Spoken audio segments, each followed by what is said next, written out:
I'm so enthralled by early humans. We made it to Yakutsk, Siberia by 417,000 years ago.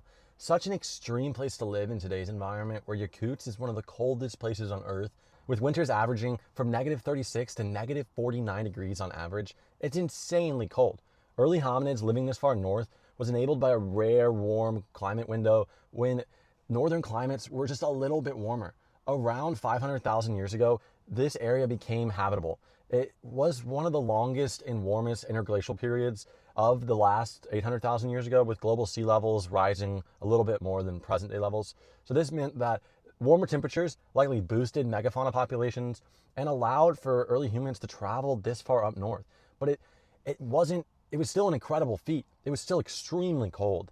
And I just wonder, what sort of clothing were these early humans wearing? What sort of fur garments were they adorning themselves with? How were they making fire? What was their preferred method? And what were they teaching their children to survive in such a harsh environment? Because this took generations to move this far north.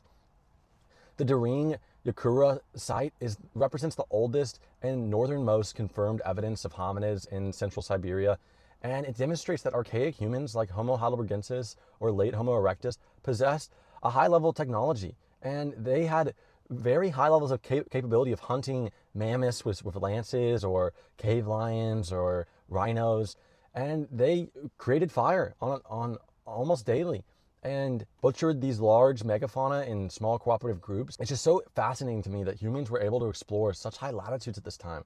I can only imagine how beautiful these dense boreal forests were at this time, and in a warmer climate. These are some of the largest forests in the world. Today, they're still here, but they're much colder and not as much of a fun place to be. I'm sure they were still cold at that time, but the fact that early hominids made it across the entire globe, except for the Americas, by 400,000 years ago. I mean, we made it to Indonesia around 1.6 million years ago, and then made it to Yakutsk by 400,000 years ago. It's just so cool to me. All solid evidence for human entry into Americas doesn't come until much later migrations, primarily during the last glacial period when the Bering Land Bridge was opened around 36,000 years ago. So this is when the main pulse of ancestral Native Americans arrived via Beringia, and this happened around 25,000 years ago. So for the past 1.6 million years, while humans were traversing Eurasia, Indonesia, all over Siberia, and of course Africa, there was no humans, no early hominids in the Americas. And I think that's just such an interesting and fun conversation to have about the human migrational patterns throughout our planet. And I can't wait to learn more about it and share what I found. See ya.